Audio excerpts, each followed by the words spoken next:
फिर होगा किसान आंदोलन। नमस्कार, आप देख रहे हैं हरियाणा न्यूज। मैं हूं आपके साथ सृष्टि मेहता। दरअसल किसान संगठनों की ओर से दिल्ली के जंतर मंतर पर आज महापंचायत बुलाई गई है, लेकिन दिल्ली पुलिस ने इसकी अनुमति नहीं दी है। फिर भी जंतर मंतर पर किसान जुट गए हैं और प्रदर्शन शुरू कर दिया है, और इसीलिए आज ये सवाल भी हम उठा रहे हैं। अगले आधे घंटे तक इस पर बातचीत होगी। चर्चा करने के लिए कुछ मेहमान भी हमारे साथ जुड़ेंगे, लेकिन उससे पहले देखिए ये रिपोर्ट।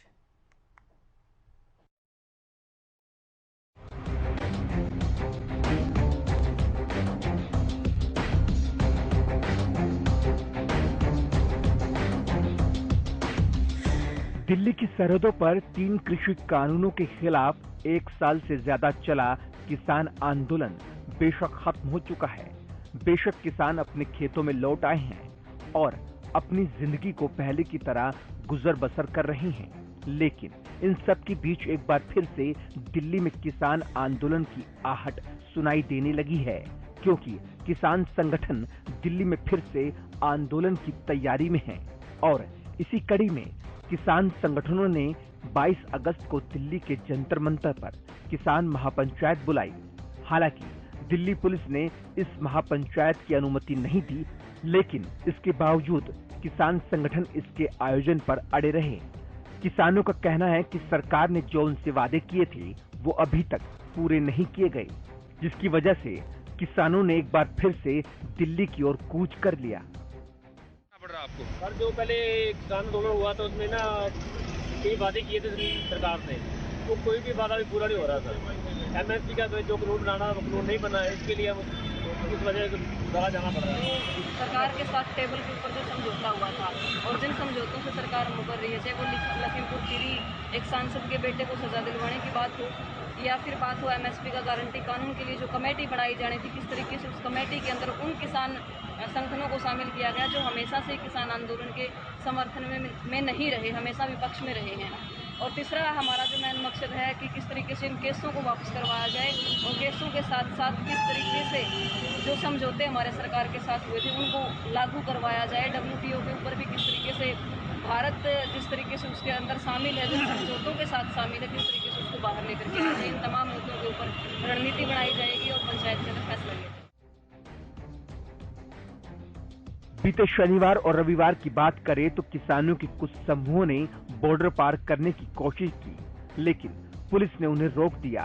जंतर मंतर पर जा रहे भाजपा नेता राकेश टिकैत और उनके समर्थकों को भी गाजीपुर बॉर्डर पार करते हुए पुलिस ने हिरासत में ले लिया। करीब 2 घंटे हिरासत में रखने के बाद गाजीपुर बॉर्डर पर उत्तर प्रदेश की सीमा में उन्हें छोड़ दिया गया।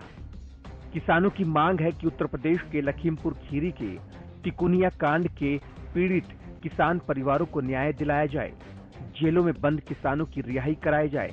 इसके अलावा स्वामीनाथन आयोग की सिफारिश के आधार पर एमएसपी गारंटी कानून बनाया जाए, भारत के सभी किसानों का कर्ज माफ किया जाए, 2022 में बिजली बिल रद्द करा जाए, गन्ने का समर्थन मूल्य बढ़ाया जाए और बकाया राशि का तुरंत भुगतान किया जाए।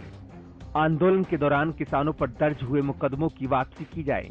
प्रधानमंत्री फसल बीमा योजना के तहत किसानों को मुआवजा भुगतान और अग्निपथ योजना समेत कई मांगे महापंचायत के मुद्दों में शामिल है। और देखिए, इस बीच एक बड़ी खबर सामने आ रही है। बड़ी खबर का भी रुख कर लेते हैं। इस मुद्दे से जुड़ी बड़ी खबर है। मेघालय के राज्यपाल हैं सत्यपाल मलिक, उनका बयान सामने आया है। एमएसपी को लेकर लड़ेंगे दोबारा लड़ाई, उन्होंने कहा है। बड़ी खबर इस वक्त की।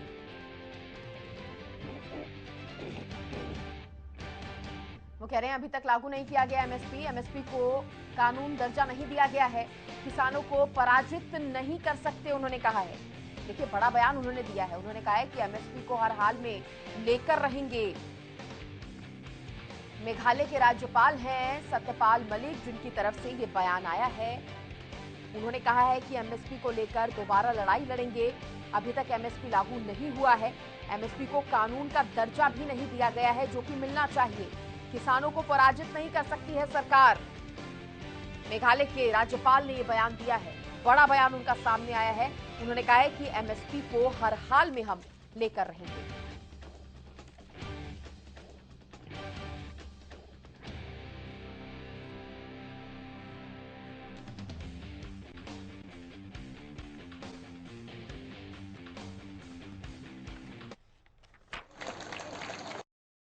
कि बॉर्डर पे किसान पड़े हुए और वो किसान नहीं थे। मैंने बताया प्रधानमंत्री जी को कि इनमें एक एक आदमी 40-40 गांव का चौधरी है, वो पड़े हुए थे। 700 लोग मर गए। दिल्ली से अगर कोई कुतिया भी मरती है तो उसके लिए भी शोक संदेश जाता है, उनके लिए कोई शोक संदेश नहीं गया। तो मेरे से रुका नहीं गया और मैं माननीय प्रधानमंत्री जी से मिलने चला गया। अखबार वाले भाइयों को मैं कहूँगा कि इसको वो दूसरी तरह से ना लें। कई बार वो लिख देते हैं कि सतपाल मलिक ने प्रधानमंत्री पे हमला किया, वो नहीं है, लेकिन जो सच है वो मैं कहूँगा। मैं गया और मैंने उन्हें कहा कि साहब ये साल भर हो गया इनको पड़े हुए, इनको कुछ ले दे के निपटा दीजिए। उन्होंने कहा सतपाल चले जाएंगे, तुम क्यों फिक्र कर रहे हो। उन्होंने बहुत हल्के में लिया उस बात। मैंने कहा साहब आप इनको जानते नहीं हैं, ये तब जाएंगे जब आप चले जाओगे, ऐसे ही नहीं जाने वाले। अब उनकी समझ में नहीं आया, लेकिन बाद में समझ में आया। बाद में उन्होंने माफी भी मांगी और वो कानून भी वापस किए। लेकिन हमारा काम उससे नहीं बनने वाला। जब तक एमएसपी लागू ना हो और उसको कानूनी दर्जा न मिले, तब तक हमारी मांगे पूरी नहीं होती।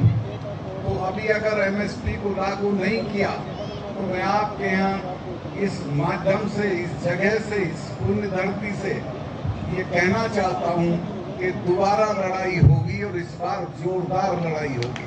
किसान, इस देश के किसान को आप पराजित नहीं कर सकते हो, उसको आप डरा नहीं सकते हो, क्योंकि उसके ईडी नहीं भेज सकते, उसके इनकम टैक्स वाले को नहीं भेज सकते। उसको काहे से डराओगे, वो तो पहले ही फकीर है, उसको तो कहीं का छोड़ा ही नहीं आपने। तो वो लड़ेगा और एमएसपी लेके रहेगा। एमएसपी लागू इसलिए नहीं हो रही, एक प्रधानमंत्री जी का दोस्त है जिसका नाम है अडानी, जो इस वक्त एशिया का सबसे मालदार आदमी हो गया है 5 साल में। मैं एक दिन, मुझे आना पड़ता है, जब यहाँ आता हूँ तो मैं गुवाहाटी एयरपोर्ट पे आता हूँ। गुवाहाटी एयरपोर्ट पे मुझे एक सजी सांवरी लड़की मिली, गुलदस्ता लिए हुए। मैंने पूछा बेटे आप कहाँ से? उसने कहा कि हम अडानी की तरफ से आए। मैं कहा अडानी का यहाँ क्या मतलब? देखिए, आपने राज्यपाल सत्यपाल मलिक को भी सुना। उन्होंने कहीं ना कहीं सरकार को कटघरे में लाकर खड़ा किया है। कई सवाल सरकार से पूछ लिए और आरोप भी लगाए। और चलिए अब इसी मुद्दे पर चर्चा करेंगे। चर्चा करने के लिए खास मेहमान मेरे साथ जुड़ गए हैं। सबसे पहले उनका परिचय आपसे करवा दूं। मेरे साथ कांग्रेस के प्रवक्ता जुड़े हैं केवल ढींगरा जी, मेरे साथ किसान नेता स्वामी इंद्र जी जुड़े हैं और बीजेपी के प्रवक्ता भूपेंद्र गहलावत जी मेरे साथ जुड़े हैं। बहुत स्वागत है आप सभी मेहमानों का। और साथ ही साथ संजय राठौर मेरे सहयोगी जंतर मंतर से जुड़ गए हैं, दिल्ली के जंतर मंतर से ये लाइव मेरे साथ जुड़े हैं। सबसे पहले संजय, मैं आपसे ही ओपनिंग करना चाहूंगी। बताइए क्या अपडेट यहां से आप दे पाएंगे, कैसे हालात वहां पर बने हुए हैं, और किसान आपके साथ मौजूद है, उनसे बातचीत भी कीजिए। जी बिल्कुल सृष्टि, मैं आपको बताना चाहूंगा, किसान आंदोलन के बाद आज एक बार फिर तमाम किसान संगठन या फिर यूनियन के आह्वान पर दिल्ली के जंतर मंतर पे हजारों की संख्या में जो किसान है वो आज मौजूद है। और कहीं ना कहीं जो उनकी पिछली मांग है उनको पूरा कराने के लिए आज एक बार फिर सरकार को चेताने के काम कर रहे हैं। और आज शाम 4 बजे तक ये शांतिपूर्वक जो महापंचायत का इन्होंने रूप दिया है वो चलेगी और उसके बाद राष्ट्रपति के नाम ये ज्ञापन सौंपेंगे और उसके बाद कहीं ना कहीं आगे की जो रणनीति है वो तय करेंगे। क्योंकि जिस तरीके से लगातार पिछले समय हमने देखा था कि लगातार देश के किसान सड़क पर थे, कहीं ना कहीं अन्नदाता जब सड़क पे थे तो कहीं ना कहीं एक बड़ी जो चुनौती थी सरकार के लिए थी। लेकिन एक बार फिर सरकार को चेताने का काम किया गया और कहीं ना कहीं एक बार फिर सरकार की जो चुनौतियां हैं वो बढ़ती जा रही हैं। क्योंकि आज एक बार फिर किसानों ने हुंकार भरी और दिल्ली के जंतर मंतर पे वो इकट्ठे हुए। तमाम किसान यूनियन के अलग अलग, मैं हरियाणा की बात करूं, दिल्ली की, पंजाब की या फिर उत्तर प्रदेश की बात करूं, तमाम किसान संगठन आज जंतर मंतर पहुंचे। किसान भी मेरे साथ है, मैं उनसे बात कर लेता हूं। सर, क्या मांगे और क्या आज कारण रहा जो एक महापंचायत का निर्णय लेना पड़ा? देखो, आज जंतर मंतर से जो सभी किसान आए हैं, संयुक्त किसान मोर्चा गैर राजनीतिक जो इतने आज संघर्ष मोदी सरकार को चेतावनी देने आया है, एक दिन की चेतावनी, क्योंकि मोदी सरकार ने किसानों से धोखा किया है। 75 साल देश को आजाद हुए को हो गया, किसान वास्ते कोई नीति ना होवे। और मोदी सरकार ने जो 3 कानून बनाए थे वो रद्द तक कर दिए, और जो बिजली सोध बिल है वो पासे रख लिया था, और वो भी हुण प्रमाणित करता जा रहा है। और उसके विरोध में सैकड़ों की गिनती में किसान जेडे जंतर मंतर में पहुंचे हैं। अगर मोदी सरकार के कान पर जू ना सरकी, जिथे लखीमपुर खीरी में 4 किसान शहीद हुए थे, और एक साडा प्रेस वाला वीर जो मीडिया तक पहुंचाता हमारी बात, वो भी शहीद हुआ। और वो जो अजय मिश्रा टहनी मंत्री है, उसकी कलम अभी भी काम करती है, और हम उसका भी विरोध करते हैं। जितनी देर उसके कातिल हैं, उसके हत्यारे हैं, उसको फांसी की सजा नहीं दिलाई जाती, तब तक संघर्ष चलता रहेगा, एक दिन भी नहीं बैठेगा। जो एमएसपी की गारंटी है, कानून की व्यवस्था है, वो अभी लेके रहेंगे। जो उसने कमेटी बनाई है, उसमें तो सभी उसके अपने आदमी है, कोई WTO का है, कोई भाजपा का है, कोई दोलड़ खदेड़ने वाला आदमी है। वो जो कमेटी यहाँ मुड से नकारी है और रद्द किया उस कमेटी को। आज जो हमने एक दिन का संघर्ष का बिगल बजाया है, अगर 20 मार्च 2013 को राजनाथ सिंह यही जंतर मंतर के हमारे बीच में खड़े होकर आनकर उसने हमारे साथ खड़े होकर निर्णय दिया था कि डॉक्टर मनमोहन सिंह की सरकार सी कांग्रेस की, उसको चलदा करो, हमारी सरकार बनाओ। हमारी सरकार बनते ही स्वामीनाथन की रिपोर्ट लागू की जाएगी। नाले किसाना के जितने कर्जे हैं उसके लकीर फेर दी जाऊगी। ये तो काम क्या होना था, और इसके उल्टा हुआ, किसानों के साथ धोखा हुआ। आए दिन मोदी सरकार जो किसानों को ठूठा पड़ाना चाहती है, किसानों को गिराना चाहती है, आए दिन किसानों की पीठ में छुरा मारती रहती है। जैसे जो पाखड़ा डैम की मैनेजमेंट में कब्जा किया, चंडीगढ़ में कब्जा किया, तो जो सोध बिल बिजली वाला है उसको भी लेके आया है। आगे की क्या रणनीति होगी? एक बिल और आप बता रहे थे जो आपके ऊपर 2022 में थोप दिया गया। ਅੱਜ ਚੇਤਾਵਨੀ ਦੇ ਰਹੇ ਹਾਂ ਜੀ ਮੋਦੀ ਸਰਕਾਰ ਨੂੰ, ਇਲੈਕਟ੍ਰਿਸਿਟੀ ਬਿੱਲ ਨੂੰ ਵਾਪਸ ਲਿਆ ਜਾਵੇ। ਸਾਡੀਆਂ ਦੂਜੀਆਂ ਮੰਗਾਂ ਜਿਹੜੀਆਂ ਹੈਗੀਆਂ ਉਹਨਾਂ ਨੂੰ ਵੀ ਪਹਿਲ ਦੇ ਆਧਾਰ ਤੇ ਹੱਲ ਕੀਤਾ ਜਾਵੇ। ਸਾਡੇ ਨਾਲ ਧੋਖਾ ਹੋਇਆ ਹੈ। ਅਗਰ ਕੇਂਦਰ ਦੀ ਮੋਦੀ ਸਰਕਾਰ ਅਜਿਹਾ ਨਹੀਂ ਕਰਦੀ ਤਾਂ ਅਸੀਂ ਬਿਲਕੁਲ ਤਿਆਰ ਹਾਂ ਜੀ। ਪਹਿਲਾਂ ਹੀ ਤਰ੍ਹਾਂ ਸੰਘਰਸ਼ ਵੀ ਲੜਾਂਗੇ। ਪਹਿਲਾਂ 9-1 ਵਿਲੱਖਣਤਾ ਸਾਡੀ ਇਹ ਹੋਏਗੀ, ਪਹਿਲਾਂ ਅਸੀਂ ਦਿੱਲੀ ਦੇ ਬਾਰਡਰਾਂ ਤੇ ਬਹਿ ਕੇ ਸੰਘਰਸ਼ ਲੜਿਆ ਸੀ। ਇਸ ਵਾਰ ਮੋਦੀ ਸਰਕਾਰ ਦੇ ਜਿੰਨੇ ਵੀ ਮੰਤਰੀ ਆ ਜਾਂ ਇਹਨਾਂ ਦੇ MP ਆ BJP ਦੇ, ਅਸੀਂ ਉਹਨਾਂ ਨੂੰ ਘਰਾਂ ਤੋਂ ਬਾਹਰ ਨਹੀਂ ਨਿਕਲਣ ਦੇਵਾਂਗੇ ਜੀ। ਸੰਘਰਸ਼ ਦੀ ਅਲੱਗ ਤੌਰ ਰੂਪਰੇਖਾ ਸਾਡੀ ਹੋਊਗੀ ਇਸ ਵਾਰ। तो बिल्कुल कहीं ना कहीं जिस तरीके से हम बात करें, बीजेपी के विधायक हो या फिर सांसद हो, उनके बाहर ये धरना प्रदर्शन करेंगे तमाम किसान। और मेरे साथ मौजूद है, तो आगे की क्या रणनीति तैयार की जाएगी? क्योंकि 4 बजे तक आज आपको रोक रही हूँ क्योंकि चर्चा में और भी मेहमान जो है हमारे साथ बने हुए हैं। आप बने रहिए हमारे साथ, उनसे भी चर्चा को आगे बढ़ाएं जरा। भूपेंद्र गहलावत जी, मैं आपके पास आना चाहूंगी क्योंकि आप बीजेपी के प्रवक्ता हैं, बेहतर बता पाएंगे सरकार की क्या इस पर चर्चा चल रही है, क्या विचार कर रही है सरकार इस पर? क्योंकि ये आंदोलन ऐसा लग रहा है कि अब बड़ा रूप ले सकता है, जैसे पिछला आंदोलन हमने देखा था। किसान नाराज है सर। देखिए, जब ये किसान आंदोलन चला था तो इन्होंने ये कहा था कि जो ये कृषि कानून है सरकार लेके आई वो वापस ले। हमारी सरकार ने, माननीय मोदी जी ने, ये किसान हित में होते हुए उन 3 कानूनों को, क्योंकि कुछ लोग उससे नाराज थे, हमारी मोदी सरकार ने उसको वापस लेने का काम किया। और तब इन्होंने MSP की बात, माननीय प्रधानमंत्री ने उस कमेटी को, हमारी सरकार ने कमेटी बनाई और इनसे 3 आदमियों का नाम देने के लिए इनसे 3 नाम मांगे थे। इन्होंने 3 नाम नहीं दिए। दूसरी ये भाई बात करते हैं कि उस कमेटी में तो दूसरे लोग हैं। हरियाणा हमारे देश का 80% है वो खेती, वो तो सब लोगों को उसमें शामिल किया जाएगा। अगर ये संगठन ये कहे कि हम ही सब कुछ है, हमारे ही आदमियों को शामिल कर लिया जाए, तो ये संभव नहीं है।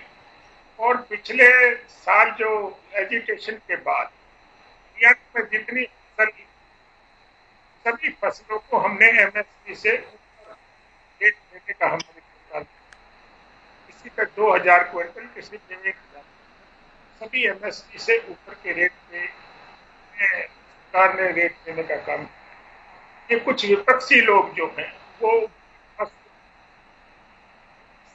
कंधे पर बंदूक रख के चलाने का काम करना चाहते हैं, और ये पूरी तरह से अभी जो चुनाव हुए उसमें स्पष्ट हो गया।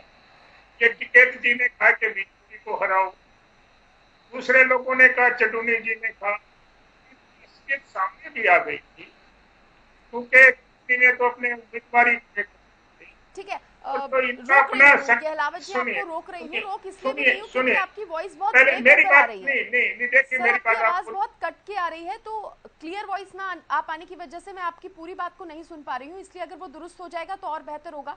इस बीच मैं स्वामी इंद्र जी का रुख करना चाहूंगी। इंद्र साहब, देखिए, बीजेपी के प्रवक्ता को आपने सुना, वो एक तो ये कह रहे हैं कि राजनीति कहीं ना कहीं इस पर हो रही है, क्योंकि वो कह रहे हैं कि हमने एमएसपी से ऊपर रेट पर लेने का भी काम किया है। जो एमएसपी का आप मुद्दा उठा रहे हैं उस पर भी उन्होंने जवाब दिया जितना हम उनको सुन पाए।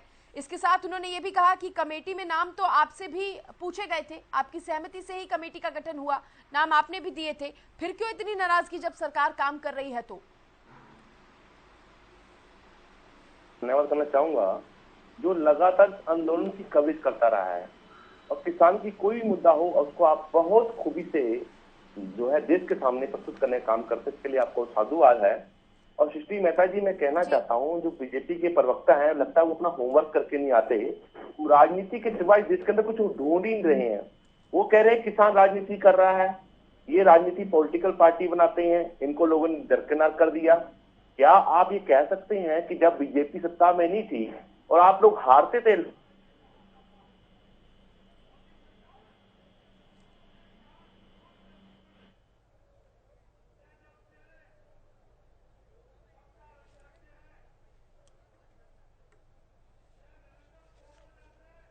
टेक्निकल प्रॉब्लम की वजह से गहलावत जी के बाद स्वामी इंद्र जी, आपकी भी वॉइस यहाँ पर कट गई है, हम उसको दुरुस्त करने की कोशिश कर रहे हैं।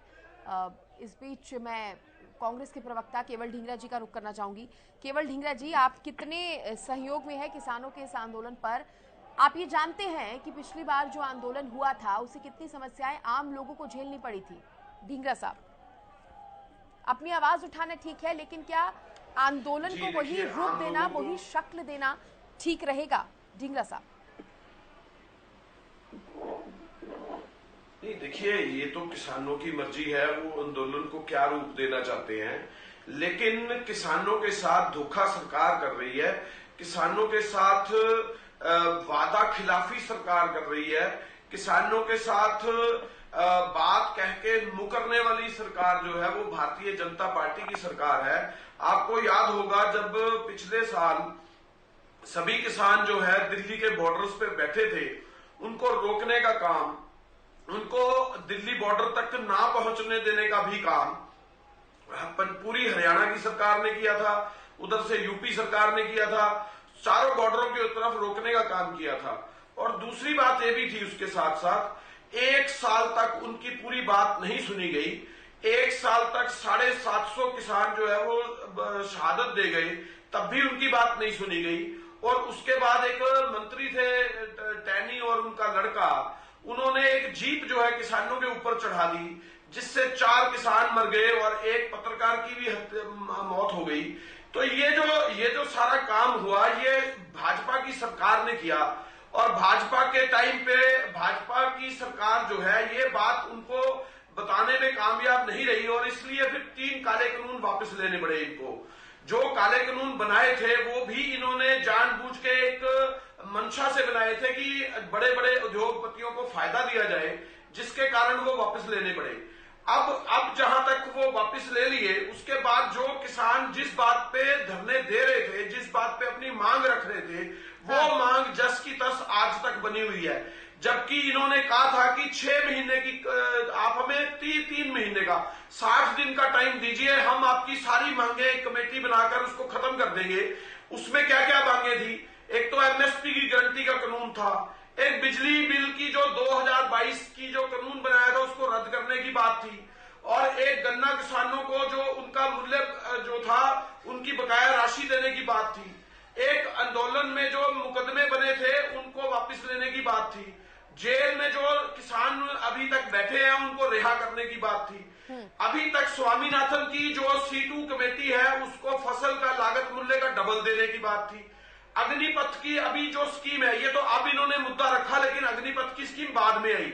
लखीमपुर खीरी के अंदर जो कांड हुआ उसके ऊपर इंसाफ देने के लिए किसानों को ये कहा था कि हम कमेटी बनाएंगे और उनको इंसाफ देंगे।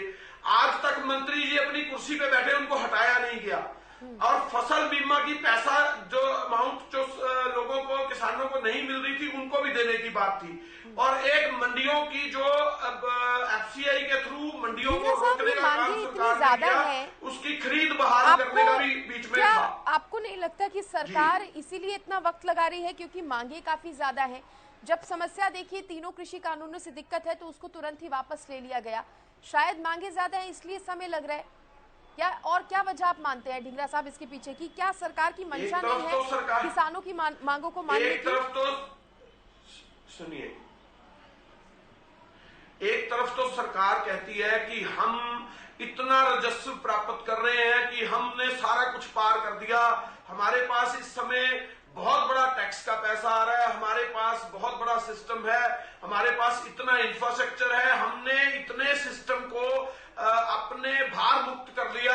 जैसे अपना एयरपोर्ट्स है, दूसरे हैं, बिजली चीज है, दूसरी है, सबको प्राइवेटाइज कर दिया। तो अमाउंट आय जो है वो सरकार की उतनी ज्यादा है और हम अपने आप में सक्षम हैं, तो किसानों को फिर क्यों नहीं देते, क्यों नहीं उनकी बात मानते? इतने मुद्दे नहीं है, मुद्दे तो मेन सबसे बड़े दो है, एक MSP की गारंटी का कानून और दूसरा जो है स्वामीनाथन का C2 फॉर्मूला, जिससे उनकी जो फसल का लागत मूल्य है वो डबल हो जाए, किसान खुशहाल हो जाए। ये किसानों को खुशहाल क्यों नहीं करना चाहती सरकार? मैं आपको फिर कहता हूं, बाकी की मांगे, अगर किसी को जेल से छोड़ना है उसके लिए कोई पैसा नहीं लगना है, उसके लिए एक रूल बनाना है, एक कमेटी बनानी है जो उसको तय करेगी कि किसानों को कैसे छोड़ा जाए।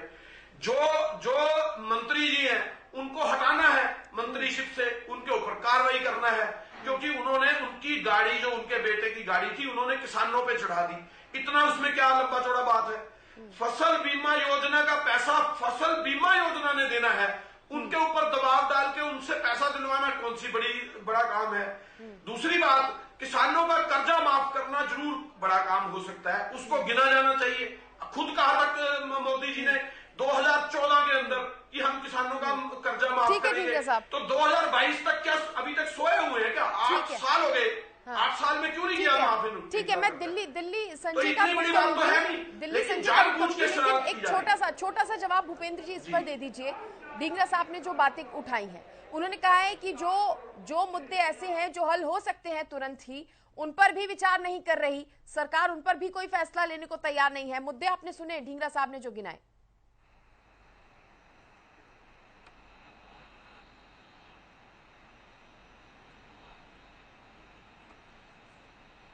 गहलावत जी, आवाज आ पा रही है आपको?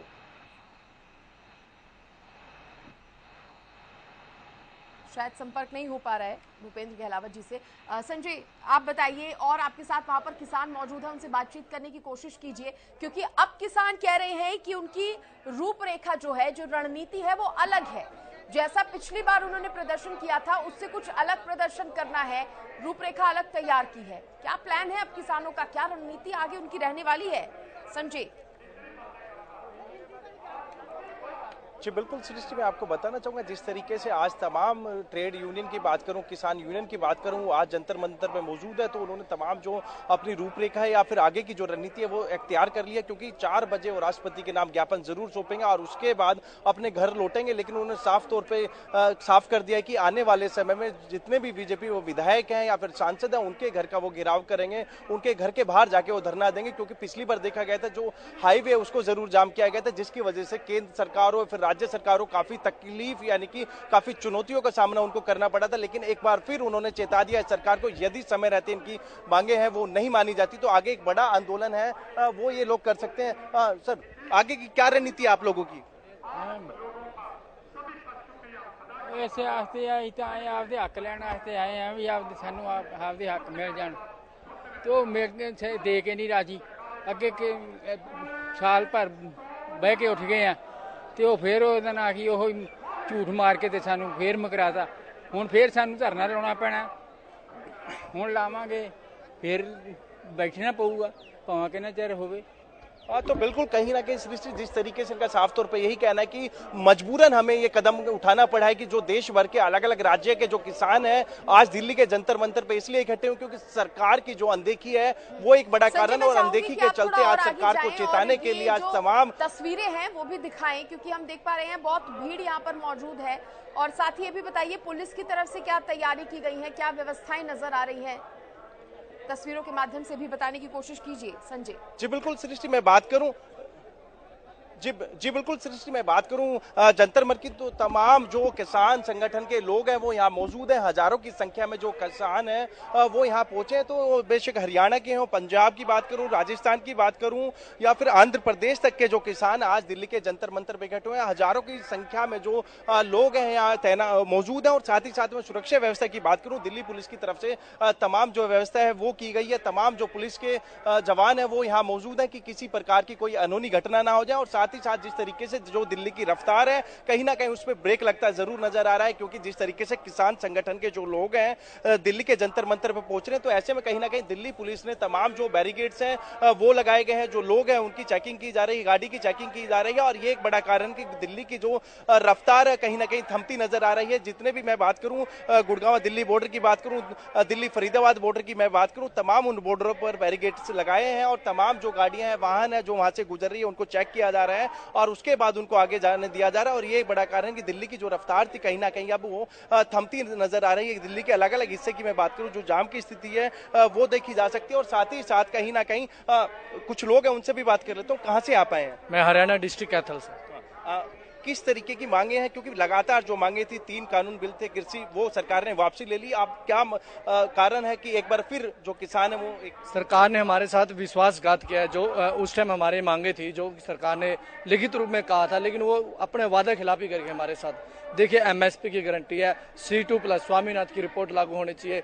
जो लखीमपुरी में खीरी में कांड हुआ उस कांड में हमारे जो 4-5 किसान शहीद हो गए और एक हमारा पत्रकार साथी था वो भी शहीद हो गया था। क्योंकि ये जालिम सरकार जो अजय टैनी मिश्र है उसको बर्खास्त किया जाए और उसको जेल के अंदर डाल दिया जाए। इसके अलावा आप देखिए जितने भी किसान मजदूर भाई है उनका कर्ज मुक्त किया जाए, उनको पूरा कर्जा माफ किया जाए। जब ये सरकार अडानी बानी फैमिली का कर्जा माफ कर सकती है तो आम जनता की क्यों नहीं कर सकती भाई? ये जानबूझ के नहीं करती। ये सरकारें हैं, सरकारें आती हैं चली जाती हैं, ये सिर्फ अपनी जेब भरती है। इनको जनता से कुछ नहीं लेना। जनता तो सड़कों पर ऐसी सड़कों पर इधर उधर घूमती रहती है। क्यों घूमनी? हमारा कोई मकसद थोड़ी हम यहाँ पर आए, हमारी मजबूरी है। मजबूरी का हम किसान अन्नदाता कहते हैं। वैसे तो हमको अन्नदाता का रूप दिया जाता है लेकिन अन्नदाता सड़कों पर उड़ रहा है। किसकी वजह से? सरकार की नाकामी के कारण। अगर सरकार सिस्टम बढ़िया होता तो हमको क्या जरूरत है पर आने की? क्या जरूरत है हमको धरने प्रदर्शन? हम किसी को परेशान नहीं करना चाहते। सरकार खुद जनता को परेशान करती है क्योंकि इनकी जेब नहीं भरती। ये बड़े बड़े अडानी बाणी घरानों की सरकार है, बड़े बड़े पूंजीवादी लोगों की सरकार है, ये आम जनता की सरकार है।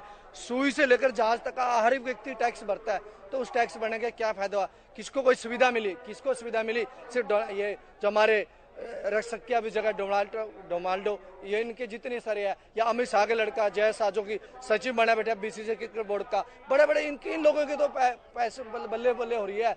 एक साल के अंदर उसकी 16,000 करोड़ गुना आमदन बढ़ गई और एक आम व्यक्ति की क्या हुआ? वो तो पीस रहा है। आम जनता को क्यों पीसा गया है? ये सरकार पीस रही है। ये RSS के वो लोग हैं।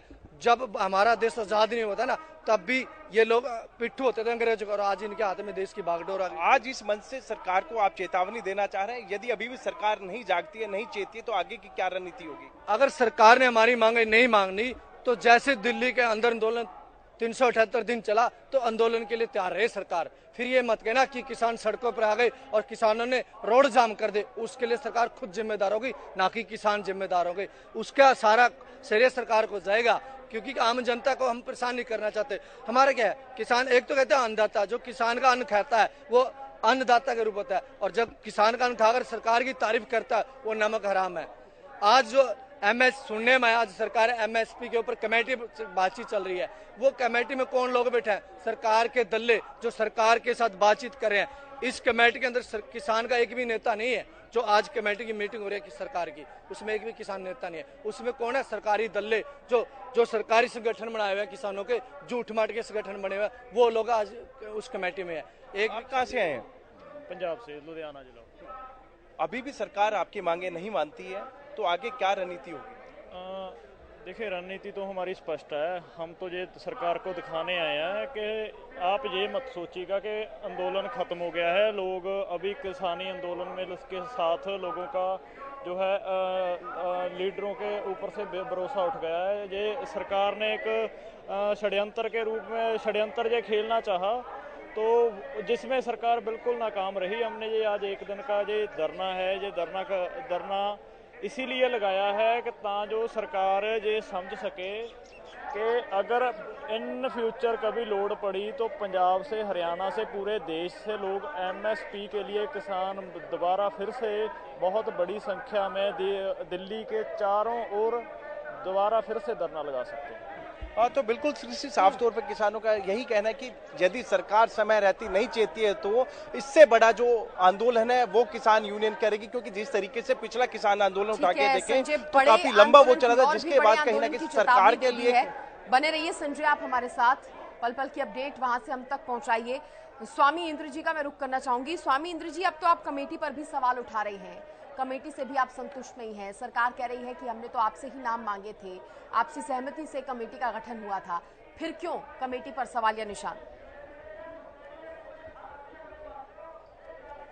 भागती नजर आती है, वचनबद्धता से भागती नजर आती है। सरकार ने कहा था कमेटी का गठन किया जाएगा, एसकेएम और सरकार के बीच जो है मध्यस्थता की जाएगी, चर्चा होगी किसानों की क्या समस्या है। अब सरकार ने क्या किया?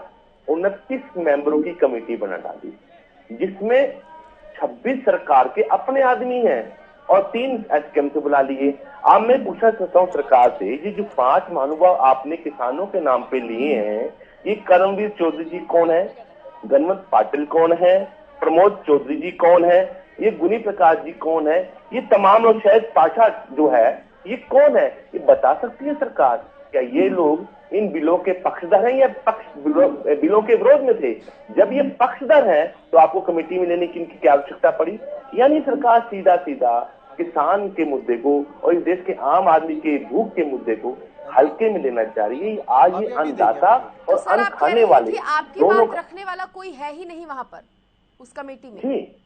जी, मैं वही बता रहा हूँ। सरकार जो है बहुमत अपनी तरफ लेके बैठी हुई है, तो ऐसे में संयुक्त किसान मोर्चा इस बात को समझ चुका है कि सरकार सिर्फ किसान के मुद्दों को खत्म करके पूंजीपतियों को बढ़ावा देने के लिए कमेटी का गठन कर रही है।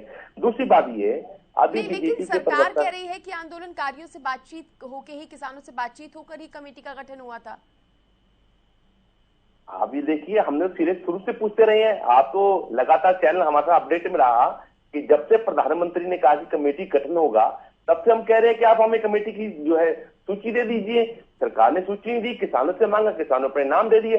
जब हमने देखा कि इसके अंदर सरकार ने अपना जो है अपने जो पक्षधर हैं और सरकार के जो चाटुकार लोग हैं उन्हें ले लिया, तो आप देख रहे हैं, आपके विजुअल में भी दिखाया आपने, एक साधारण किसान को ही पता है कि सरकार क्या कर रही है और आम लोगों को पता है कि सरकार क्या कर रही। ऐसे में किसानों का जंतर मंतर पे इकट्ठे होना और राष्ट्रपति के नाम ज्ञापन देना बिल्कुल जायज है, और हम अपने सत्य की लड़ाई को महात्मा गांधी के द्वारा बताए मार्ग पर निरंतर लड़ते रहेंगे, और सरकार की मंशा भले कोई भी हो, हम देश हित और राष्ट्र हित में काम करते आपको नजर आएंगे। भूपेंद्र साहब, सुना आपने स्वामी इंद्र जी को, कमेटी को लेकर जो उन्होंने सवाल उठाए उस पर भी क्या कहना चाहते हैं आप?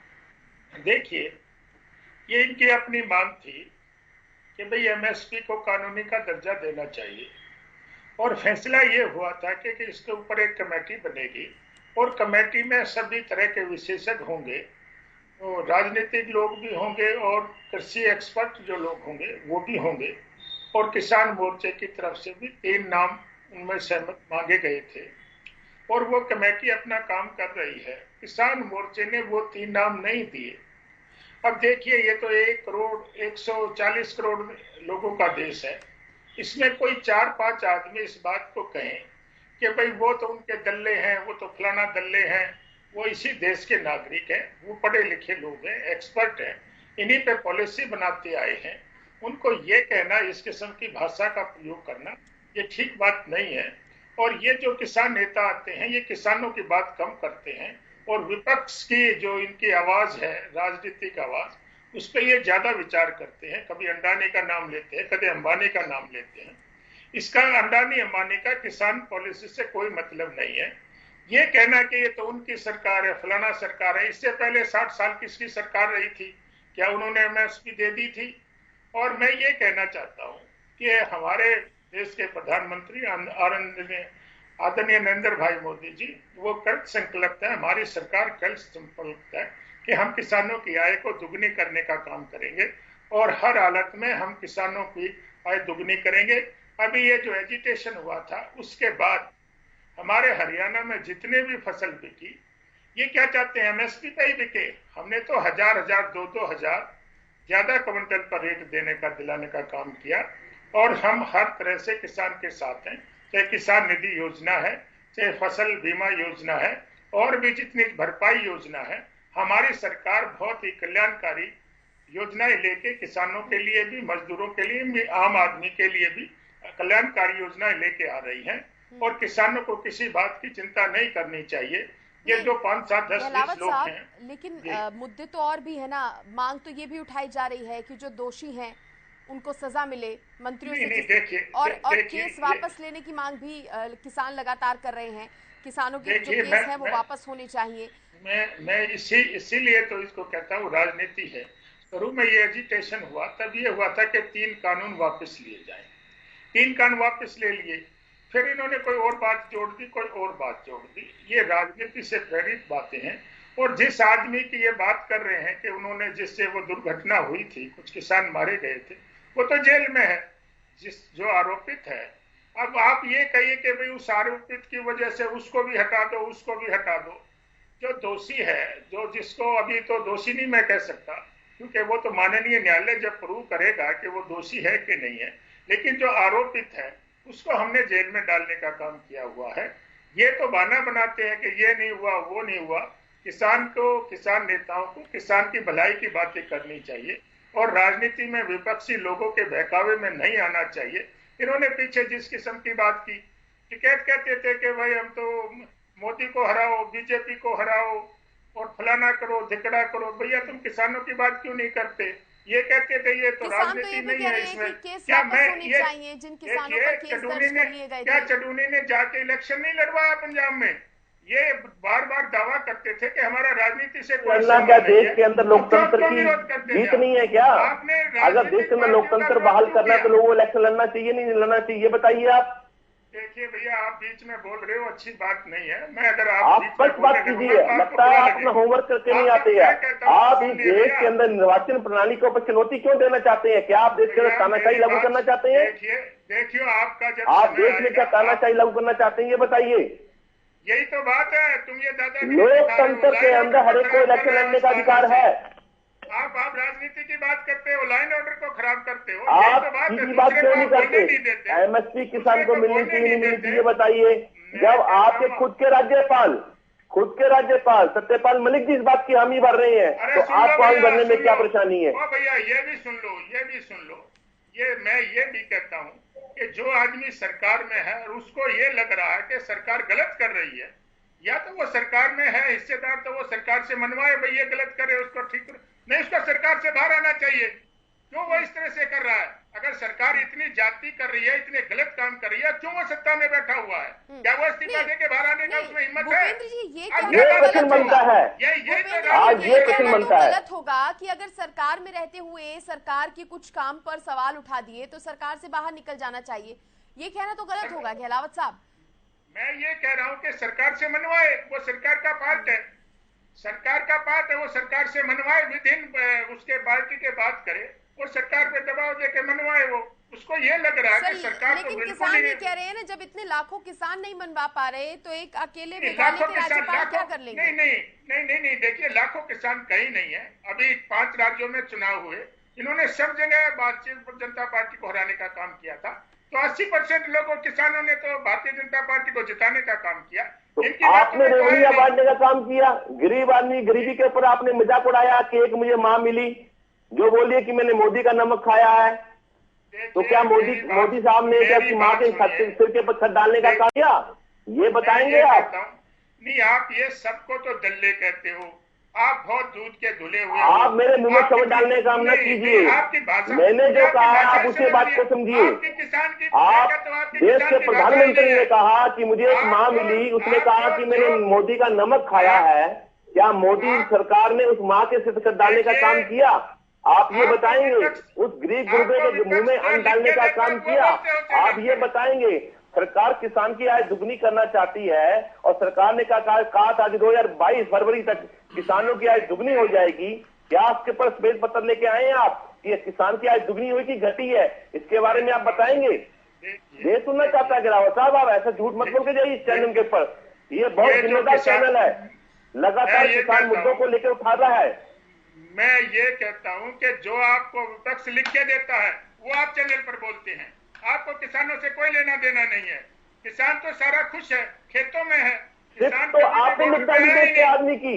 आज किसान मजबूर होकर देश की सड़कों पे खड़ा है। जिस अन्नदाता को देश के लिए अनाज उगाना था उसको आपने सड़क पे ला खड़ा कर दिया, जंतर मंतर पे ला खड़ा कर दिया। वादा खिलाफी आप करते हैं। आपने कहा था कि एसकेएम से बिना चर्चा किए बिजली संशोधन बिल को हम संसद के अंदर मानसून सत्र में लाएंगे नहीं, और आपने 8 अगस्त को इसको लाने का काम किया। ये वादा खिलाफी नहीं तो क्या है? ये बताएंगे आप? देश सुनना चाहता है।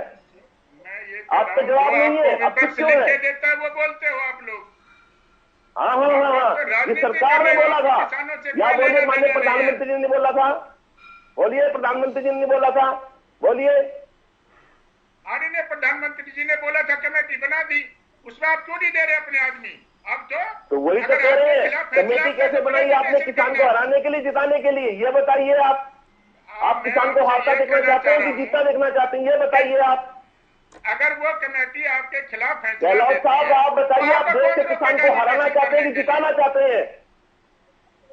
आप लोगों को कौन रोकेगा? आप 3 आदमी भेजिए। आप पहले ही क्यों शंका जाहिर कर रहे हो सकता है? अरे भैया 26 आदमी आपके 3 किसान के, आप भेजिए ना। 26 आदमी आपके, 26 आदमी अडानी अंबानी के, 26 आदमी अडानी अंबानी के, 3 किसान के। ये कौन सा मेल है?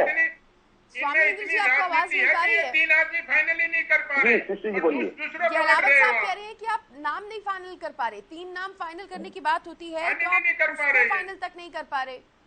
सृष्टि जी, बड़ी ईमानदारी से बता रहा हूं आपको मैं, ये जो नाम मैंने आपको अभी गिन के बताए, ये 5 आदमी जिन्होंने ले लिए कमेटी के अंदर, इनका इस आंदोलन में क्या योगदान है? मैं सरकार से पहले यही पूछना चाहता हूं। क्या ये लोग किसान पक्षधर है कि सरकार पक्षधर है? लेकिन अडानी अंबानी पक्षधर है? वो कह रहे हैं हम तो 3 नाम और मांग रहे हैं, आपकी तरफ से फाइनल नहीं हो पा रहे। हमने तो इस कमेटी का बहिष्कार कर दिया है। जो कमेटी किसानों के हित में काम नहीं कर रही हो, वो लोग कमेटी के सदस्य होंगे। ऐसी कमेटी में जाने का किसानों को क्या औचित्य बनता है? आप बता दीजिए। आप क्या कह रहे हैं? नई कमेटी का गठन होना चाहिए? किसानों की क्या? बिल्कुल नई कमेटी का गठन होनी चाहिए। एसकेएम के साथ बैठ कर वार्ता होनी चाहिए सरकार की कि किन मुद्दों को लेकर कौन लोग बीच में होंगे, कौन नहीं होंगे। सरकार अपना प्रतिनिधित्व पूरा रखे। ये गैर सरकारी संगठन जो नई कमेटी बनाने से परेशानी है, बताइए। आप 3 नाम तो दीजिए। गहलावत साहब, सरकार को नई कमेटी का गठन करने से क्यों परहेज है? क्या परहेज है? आप ये बताइए। ये किसान यूनियन ने जब एजिटेशन चला था, ये डिमांड की थी और ये डिसाइड हुआ था कि एमएसपी पे हम कमेटी बनाएंगे। अगर एमएसपी पे कमेटी यही बनाएंगे, यही कहेंगे, तो फिर सरकार का क्या मांग करने का फायदा हुआ? कह रहे हैं आधे सरकार क्या काम करेगी? आधे किसान से जुड़े हों। हम ये कह रहे हैं कि भैया आप 3 नाम तो फाइनल करो। आप 3 फाइनल नाम करके ये आपको तो दें, आपको दे दें। 3 फाइनल नाम तो इनसे हो नहीं रहे और ये राजनीति नहीं है। गहलावत साहब वो कह रहे हैं कि इस कमेटी से नहीं जुड़ेंगे, नई कमेटी का गठन हो जिसमें बराबर हो, सरकार के जितने हो तो किसानों के भी उतने लोग हो। नहीं, ये सरकार इनके कहने से नहीं चलेगी। सरकार 140 करोड़ जो देश के लोग हैं उनके उस पर चलेगी। ये 10 लोग 50 लोग देश की जनता है, इनके कहने से नहीं किसान कोई आसमान से नहीं आया है। किसान मजदूर इस देश को चलाता है। तो मेरी बात सुनो, जिसका लोगों ने नकार दिया हो, जिस टिकैत को नकार दिया हो, जिस चटूनी को नकार दिया हो, जो लोग चैनलों पर आते हैं उनको आप नकार दिया हो, व्यक्तिगत नाम लेकर आंदोलन को गुमराह नहीं कर सकते। आप व्यक्तिगत नाम लेकर आंदोलन गुमराह नहीं कर सकते। आप ये बताइए, आप किसान को जिताना चाहते हैं, हराना चाहते हैं, ये बताइए। आप ये बताइए, आज मध्य प्रदेश का जो किसान है उसका प्याज और लहसुन का आपने क्या किया? आप बताइए, देश के अंदर लोग पूछ रहे हैं, इनकी बात नहीं माननी। मध्य प्रदेश के अंदर किसान आत्महत्या करने के लिए मजबूर हो रहा है। आप मुझे बताइए, वहाँ प्याज और लहसुन का आपने क्या किया? हम 80% जो देश के किसान हैं उनकी बात सुनेंगे। आपकी सरकार के 8 साल के आपके सरकार के आंकड़े क्या किसानों की आत्महत्या में आपकी ग्रोथ बढ़ी है कि घटी है? बताइए, देश पूछना चाहता है। देखिए, हम आपके प्रति जवाबदेह नहीं है, हम जवाबदेह हैं देश पूछ रहा है, ये जिम्मेदार चैनल पूछ रहा है आपसे। आप ये बताइए, आपके शासनकाल के अंदर किसानों की आत्महत्या बढ़ी है कि ठीक है, रोक रही हूँ आपको, रोक रही हूँ क्योंकि स्वामी इंद्र जी आप समय आप ज्यादा, इससे ज्यादा नहीं आप हमें दे पाएंगे। इतनी देर के लिए ही आप हमारे साथ थे। बहुत शुक्रिया स्वामी इंद्र जी जुड़ने के लिए और अपनी बात आपने रखी उसके लिए बहुत धन्यवाद। केवल ढींगरा जी का मैं रुख करना चाहूंगी। ढींगरा साहब, कहा जा रहा है कि अब इस पर राजनीति हो रही है। सत्ता पक्ष बीजेपी लगातार यह आरोप लगा रही है कि विपक्ष इसमें राजनीति कर रहा है और कहीं ना कहीं किसानों को भड़काने का काम जो है वो आपकी तरफ से किया जा रहा है। देखिए, विपक्ष तो उस समय भी कह रहा था जब 3 काले कानून बनाए थे, उस समय भी यही कह रहा था कि विपक्ष जो है इन कानूनों के लिए पीछे जो है विपक्ष जिम्मेवार है। अब उनको भी मोदी जी ने कहा था ये किसान जीवी हैं, ये परिजीवी हैं। परिजीवी होता है जो खून चूसने वाले कीड़े होते हैं, वो बता दिया था किसानों को। तो ये तो मोदी जी का लहजा है, जिस तरह से लहजा यूज करें, परिजीवी बोले, किसानों को खून चूसने वाले कीड़े बोले, कुछ भी बोले, ये इनकी बीजेपी की भाषा का मर्यादा है। जो जिस तरह से इनकी है वैसे ही करेंगे। लेकिन जहां तक बात किसानों की है, अगर ये किसान संगठन नहीं है जिनके साथ अब हम बात कर रहे हैं, तो इनके कहने पे फिर काले कानून वापस क्यों लिए थे सरकार ने?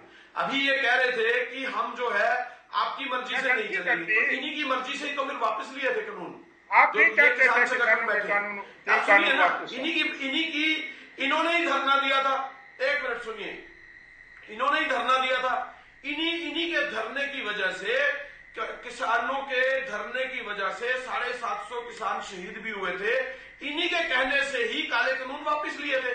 तो फिर आज क्यों फिर दोबारा वही बात छेड़ रहे हैं कि ये किसान नहीं है? ये बात तो गलत है कि ये किसान नहीं है। फिर दूसरी बात कहते हैं विपक्ष जिम्मेवार है।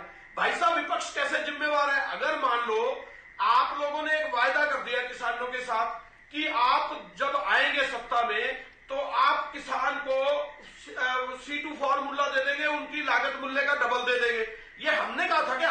आप बीजेपी की सरकार ने कहा था। फिर 5 साल में नहीं दे पाए, और 5 साल में नहीं दे पाए तो ये कह दिया कि 2022 में दे देंगे, आप हमें दोबारा बना दीजिए। लोगों ने फिर बना दिया। फिर 2022 आ गई, अब क्यों नहीं देते? भाई दो ना। फिर आप फिर कहते हो कि हम अपनी मर्जी से करेंगे, तो झूठा कौन? ये बीजेपी की सरकार झूठी, ये बीजेपी की बातें झूठी, ये मोदी जी के सारे मंच झूठे, ये मोदी जी के मंच के ऊपर सारे भाषण झूठे। साहब, लेकिन सरकार तो ये भी कह रही है कि भले ही एमएसपी कानून की मांग कर रहे हो किसान, भले ही एमएसपी कानून की मांग कर रहे हो किसान, लेकिन हमने तो एमएसपी से ज्यादा रेट पर दिलाया है। एमएसपी से ऊपर ही हमारी कोशिश है कि उससे ज्यादा रेट पर ही दिलाया जाए। देखिए, ये तो किसान बताएंगे कि उनको मिल रहा है या नहीं। लेकिन मैं आपको ये बताना चाह रहा हूं, पूरे देश के अंदर कहीं भी एमएसपी के ऊपर कोई भी सामान नहीं मिल पा रहा है। मंडियां ही नहीं है, प्राइवेट प्लेयर बैठे हैं सारे देश में और वो ही परचेज कर रहे हैं जो अडानी और अंबानी की बात कर रहे हैं। आप ये बताएं कि इन्होंने नौलथा में, पानीपत के नौलथा में 100 एकड़ जमीन जो है वो अडानी को दी या नहीं दी, और उसके अंदर वेयर हाउस बनाया या नहीं बनाने की परमिशन दी। ये CLU हरियाणा सरकार ने, खट्टर सरकार ने दिया या नहीं दिया, ये इस बात को बता दे, पता लग जाएगा कि झूठ बोल रहे हैं कि सच बोल रहे हैं। ठीक है, इनसे पूछें, अपनी बात में खुद झूठे पकड़े जाएंगे। ठीक है, मैं संजय का रुख करना चाहूंगी। संजय, आप लगातार वहां पर बने हुए हैं, अभी कैसी स्थितियां, अभी कैसे हालात नजर आ रहे हैं? थोड़ा और अपडेट वहां से अगर आप देना चाहें।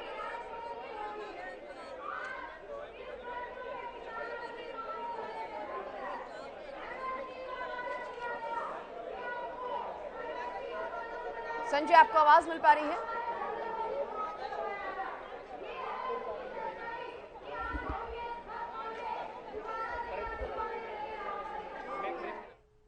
संजय, आपको आवाज मिल पा रही है?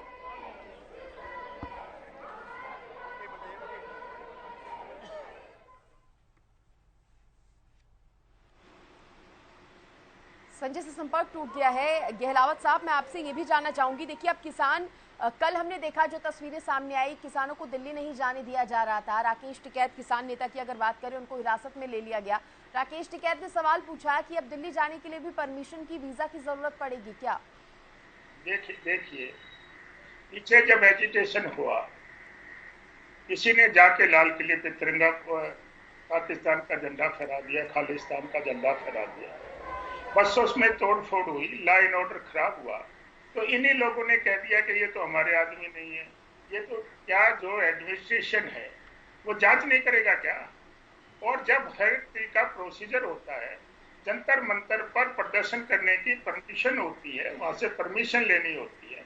जब आप बगैर परमिशन लें, आप अपनी मर्जी से सारे काम करोगे तो लॉ एंड ऑर्डर का क्या होगा? यही लोग कहेंगे कि हमने सबको जाने के लिए हमारे को रोक दिया, दूसरे को क्यों नहीं रोक रहे? देखिए, ये सारा सिस्टम है एडमिनिस्ट्रेशन चलाने का, लॉ एंड ऑर्डर को मेंटेन रखने का, और हर चीज का प्रोसीजर है। अगर कोई बीजेपी के आदमी भी कोई धरना प्रदर्शन करते हैं तो वो भी परमिशन ली जाती है। बगैर परमिशन के आप ऐसे ही जाओगे और कहीं भी जाके कई रास्ते रोक दोगे और कहीं किसी तरह की वैसे गतिविधियां करोगे तो उसको कौन परमिशन देगा? सत्यपाल मलिक कह रहे हैं किसानों को पराजित नहीं कर सकते आप। हम किसानों को उन्होंने ये बड़ा आरोप लगाया है। सुनिए, किसान देश का अन्नदाता है और हम किसान को सल्यूट करते हैं, और हम किसान को की आमदनी दुगनी करने का हमने कर संकल्प किया हुआ है। हम किसान को पराजित नहीं करेंगे। किसान तो देश की मान सम्मान है, हम तो किसान को सल्यूट करेंगे और किसान की हर संभव मदद करने के प्रयास करेंगे। और हमारी सरकार संकल्प है कि हम किसानों की आय दोगुनी करने का काम करेंगे। अगर इसी तरह से चलता रहा, किसान कहेंगे कि इस कमेटी से बातचीत नहीं करनी, कमेटी में हमारे लोग नहीं है, आप कहेंगे कमेटी बनी हुई है, तो सर क्या बातचीत से हल निकल पाएगा? क्योंकि ऐसी संभावनाएं नजर नहीं आ रही है कि बातचीत से हल निकल पाए। और अगर फिर से हमने पिछली बार जैसा आंदोलन देखा था, अगर वैसा आंदोलन फिर से होता है तो इसमें तो आम जनता पिसेगी। गहलावत साहब, देखिए, लोग अब आम जनता समझ चुकी है, सारा किसान समझ चुका है कि ये लोग जो बॉर्डरों पर बैठ के ड्रामा करते हैं, ये राजनीति करते हैं, और इनका रिजल्ट भी आया है। और ये जो टिकैत साहब हैं, इनकी, जिनका आप अभी नाम ले रहे थे, इनकी जो अपनी यूनियन थी, उन्होंने ही डिसाइड कर दिया आप लोग राजनीति करते हो, आपको किसान संगठन से कोई मतलब नहीं है। और आपको पता है पीछे इनकी मीटिंग होकर इनके साथ क्या हुआ था, और चडूनी साहब ने जाके पंजाब में चुनाव लड़े थे, उनके साथ क्या हुआ था। अब जनता समझ चुकी है कि ये लोग राजनीति अपनी चमकाने के लिए किसानों को गुमराह करते हैं, और किसान आज समझ गए हैं। और सारे 80% किसानों का आदरणीय नरेंद्र भाई मोदी में, प्रधानमंत्री में विश्वास है, और उनको ये पता है कि ये सारा देश के लिए अच्छा कर रहे हैं और सभी के लिए अच्छा कर रहे हैं। कमेटी हमने बना दी, अगर ये शामिल नहीं होंगे तो भी कमेटी काम करेगी, और वो कमेटी डिसाइड करेगी कि जो भी किसान को उचित से उचित मूल्य दिया जाए वो देने का काम, सिफारिश करने का काम वो कमेटी करेगी। और अगर ये शामिल होते हैं तो ये भी अच्छी बात है, इनको शामिल होना चाहिए और इनको अपनी बात रखनी चाहिए। अब ये पहले इस बात से क्यों डरे हुए हैं कि तुम्हारी बात नहीं माननी चाहिए? ठीक है सर, रोक रही हूँ क्योंकि सिंघू बॉर्डर से मेरे सहयोगी राम सिंह मार भी मेरे साथ जुड़ गए हैं ज्यादा अपडेट के साथ। राम सिंह मार, कैसे हालात सिंघू बॉर्डर पर? देखिए, जिस प्रकार से आज जो है किसानों की तरफ से ऐलान किया गया था, और उसी लिहाज से आज जो है काफी संख्या में किसान जो है सुबह 10 बजे से लेकर 12 बजे तक जो है कुंडली सिंघू बॉर्डर से होते हुए दिल्ली जंतर मंतर पर पहुंचे हैं। हालांकि 12 बजे के बाद किसानों की संख्या में काफी कमी भी आई है, लेकिन दिल्ली पर सिंघू बॉर्डर पर काफी संख्या में जो है भारी संख्या में पुलिस बल की तैनाती की गई थी, और खास तौर पर प्रत्येक वाहन को चेकिंग करने के बाद ही, निगरानी करने के बाद ही उनको आगे भेजा गया। और इस लिहाज से आज जो है काफी लंबा जाम भी जो है वो देखने को मिला और आम जनता को भी काफी परेशानी उठानी पड़ी। एम्बुलेंस भी कई जाम में फंसी रही। और अगर बात करें तो आज जो है जंतर मंतर पर किसान महापंचायत कर रहे हैं और महापंचायत का एक ही उद्देश्य है, जिस प्रकार से लखीमपुर में जो हत्याकांड हुआ उसको लेकर न्याय की मांग कर रहे हैं। साथ में जो एमएसपी गारंटी कानून की बात हो रही थी उसी को लेकर केंद्र सरकार पर जो है वादा खिलाफी का आरोप लगा रहे हैं।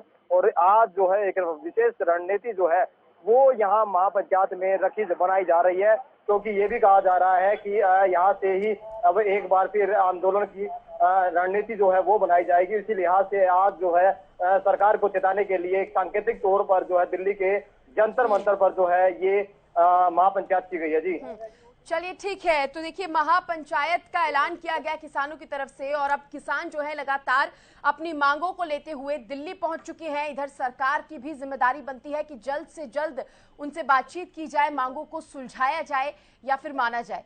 फिलहाल के लिए बहुत शुक्रिया तमाम मेहमान मेरे साथ जुड़े। केवल ढींगरा साहब आपका भी बहुत धन्यवाद, स्वामी इंद्र जी मेरे साथ जुड़े, भूपेंद्र गहलावत जी आपका भी बहुत धन्यवाद, संजय राठौर मेरे साथ जुड़े, राम सिंह मार, सभी का बहुत धन्यवाद जुड़ने के लिए और इस चर्चा में शामिल होने के लिए। और अब देखने वाली बात होगी कि कितनी जल्दी ये जो मामला है जो फिर से गर्मा गया है किसानों की समस्याओं का, ये